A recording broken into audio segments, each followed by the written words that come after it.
तो Iran, America और Israel के बीच जो ये नया संघर्ष शुरू हुआ है, ये काफ़ी जटिल है। इसको आसान भाषा में समझने के लिए हम एक क्लासिफाइड इंटेलिजेंस रिपोर्ट को ब्रेक डाउन करने जा रहे हैं। चलिए सीधे मुद्दे पर आते हैं। अच्छा, तो ये सारी जानकारी आ कहाँ से रही है? ये एक डी क्लासिफाइड सिचुएशन रिपोर्ट से है।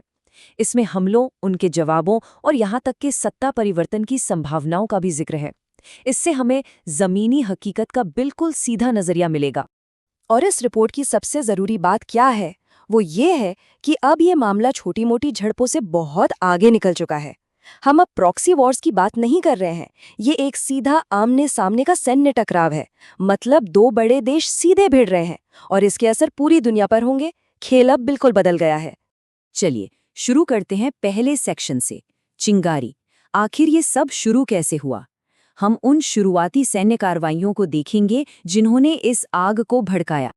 तो संघर्ष की शुरुआत हुई एक जबरदस्त हमले से। लगभग 2000, जी हाँ, गठबंधन की तरफ से 2000 हवाई हमले किए गए। सिर्फ ये संख्या ही इस ऑपरेशन के पैमाने को बता देती है। इतने बड़े अभियान के 3 मुख्य लक्ष्य थे। पहला, ईरान के हवाई सुरक्षा सिस्टम को खत्म करना। दूसरा, उनकी जवाबी कार्रवाई करने की ताकत को कमजोर करना। और तीसरा, उनके कमांड एंड कंट्रोल नेटवर्क को तोड़ देना।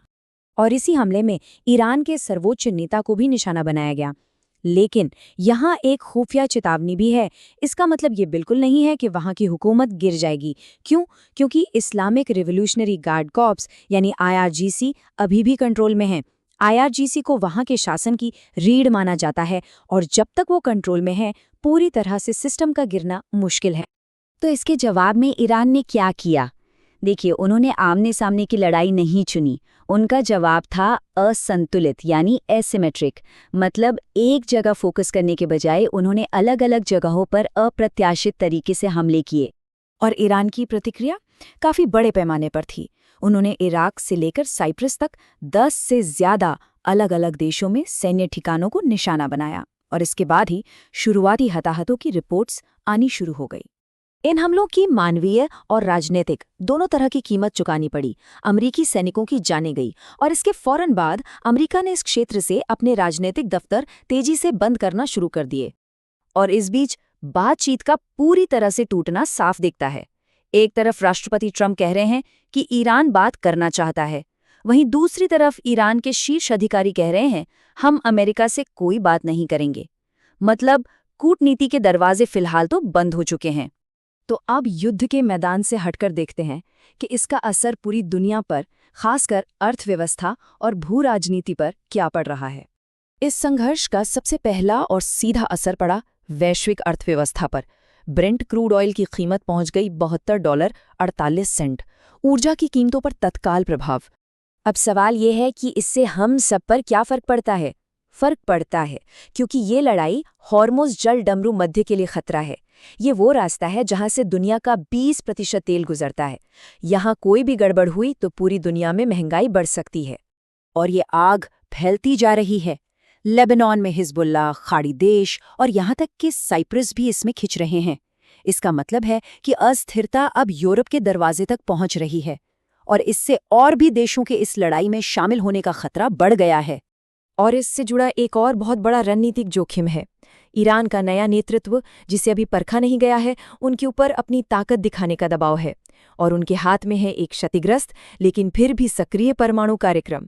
ये एक बहुत ही अनिश्चित स्थिति है। इसका असर पूरे अंतर्राष्ट्रीय मंच पर भी हो रहा है। यूरोपीय देशों पर इससे दूर रहने का दबाव है। वहीं विश्लेषकों का मानना है कि चीन इस अराजकता का फायदा उठाकर अपना प्रभाव बढ़ा सकता है।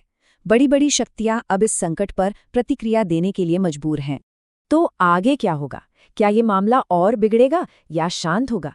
चलिए उन संकेतों को देखते हैं जो एक और भी बड़े संघर्ष की तरफ इशारा कर रहे हैं। रिपोर्ट के मुताबिक सारे संकेत एक संभावित जमीनी युद्ध की ओर इशारा कर रहे हैं। अमेरिकी और इजरायली अधिकारियों के बयान और यहाँ तक कि ये खबरें कि स्पेशल फोर्सेस पहले से ही जमीन पर हैं, ये सब एक जमीनी हमले की तैयारी की तरफ संकेत दे रहे हैं। और इसका असर अमेरिका के अंदर भी हो रहा है।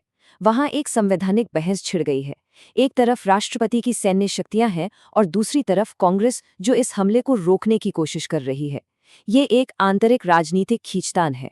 तो आखिर में ये बड़ा सवाल खड़ा होता है, जब कूटनीति विफल हो रही है और संघर्ष लगातार बढ़ रहा है, तो इस संकट को एक पूर्ण क्षेत्रीय युद्ध बनने से क्या रोक सकता है?